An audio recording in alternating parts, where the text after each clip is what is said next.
ఈరోజు మనం చాలా ఇంపార్టెంట్ గ్రంథి మగవాళ్ళలో ఉండే ప్రాస్టేట్ అనే గ్రంథి గురించి తెలుసుకుందాం.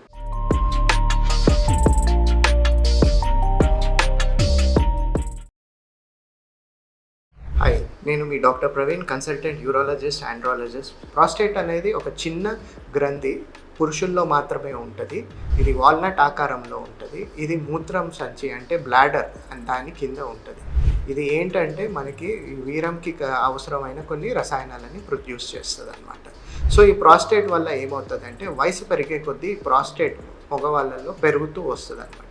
ఈ పెరిగే కొద్దీ మనకి చాలా సిమ్టమ్స్ వస్తాయి. ఏం రకమైన సిమ్టమ్స్ వస్తాయి అంటే మనం యూరిన్ పదే పదే వెళ్ళాల్సి వస్తుంది, యూరిన్ అర్జెంటుగా వస్తుంది, రాత్రిపూట యూరిన్ పోయటానికి పదే పదే లేవాల్సి వస్తుంది, యూరిన్ ఫ్లో అనేది తగ్గిపోతుంది, యూరిన్ మనం బాత్రూమ్కి వెళ్ళాక స్టార్ట్ అవటానికి కొంచెం టైం పడుతుంది అనమాట. దాన్ని హెసిటెన్సీ అంటారు. యూరిన్ ఆగి ఆగి వస్తుంది. అలానే కాకుండా ఇంకా యూరిన్ పోసాక కూడా లోపల చాలా నిల్వ ఉంది అంటే యూరిన్ సరిగ్గా పాస్ చేయలేదు అనే ఫీలింగ్ ఉంటుంది. ఒకవేళ ఈ సమస్య వచ్చినప్పుడు మీకు ప్రాస్టేట్ ప్రాబ్లం ఉన్నట్టు. సో ప్రాస్టేట్ ప్రాబ్లం ఉన్నప్పుడు ఏం చేయాలి? ప్రాస్టేట్ ప్రాబ్లం ఉన్నప్పుడు మనము యూరాలజిస్ట్ని కన్సల్ట్ అవుతే ఫస్ట్ ఏంటంటే మనం ఒకటి ఎగ్జామిన్ చేస్తాం. ఈ సిమ్టమ్స్ ఉన్నాక ఫిజికల్ ఎగ్జామినేషన్ చేస్తాము. దాంతోపాటు ఒక బ్లడ్ టెస్ట్ చేస్తాం 60 పైబడిన వాళ్ళకి.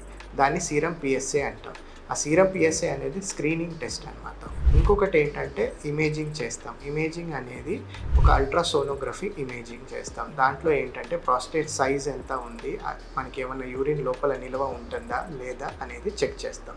ఒకవేళ ప్రాస్టేట్ సైజ్ పెరిగింది, చాలామంది మగవాళ్ళలో అది బినైనే ఉంటుంది. దాన్ని బినైన్ ప్రాస్టేటిక్ హైపర్ప్లేషియా అంటారు. సో ఈ బినైన్ ప్రాస్టేటిక్ హైపర్ప్లేషియాకి మనం ఏ రకమైన ట్రీట్మెంట్ తీసుకోవాలి? సో బినైన్ ప్రాస్టేటిక్ హైపర్ప్లేషియాకి సాధారణంగా స్టార్టింగ్ మనం మెడికేషన్స్తోనే ట్రీట్ చేస్తాం. మెడికేషన్స్ వల్ల ఏంటంటే యూరిన్ ఫ్లో అది ఇంప్రూవ్ అయ్యి మనకున్న సిమ్టమ్స్ అన్నీ తగ్గుతాయి. ఒకవేళ మెడికేషన్స్కి రెస్పాండ్ అవ్వకపోతే నెక్స్ట్ సర్జరీకి వెళ్ళాలి. ఈ సర్జరీలో పెద్ద పెద్ద కట్స్ ఏమన్నా అవసరమా? ఇప్పుడు అవేమీ అవసరం లేదు. మనకున్న అడ్వాన్స్ టెక్నిక్స్తో మనం ప్రాస్టేట్ని ఎండోస్కోపిక్గానే ట్రీట్ చేయొచ్చు, అంటే రిసెక్ట్ చేస్తాం. దానికి 2 రకాలుగా చేయొచ్చు. ఒకటి traditional way of doing transurethral resection of prostate అంటాము. ఇంకొకటి ఇప్పుడు అడ్వాన్స్ లేజర్తో ఈ లేజర్ ఈన్యూక్లియేషన్ అంటాము. సో బాడీలో ఏ కట్ లేకుండా మనం ప్రాస్టేట్ని ట్రీట్ చేయొచ్చు. సో మీరు 60 పైన ఉన్నారా, ప్రాస్టేట్ వల్ల సిమ్టమ్స్తో ఇబ్బంది పడుతున్నారా, భయపడకండి. మీ యూరాలజిస్ట్ని కన్సల్ట్ అవ్వండి, రైట్ అయిన ట్రీట్మెంట్ తీసుకోండి. Thank you.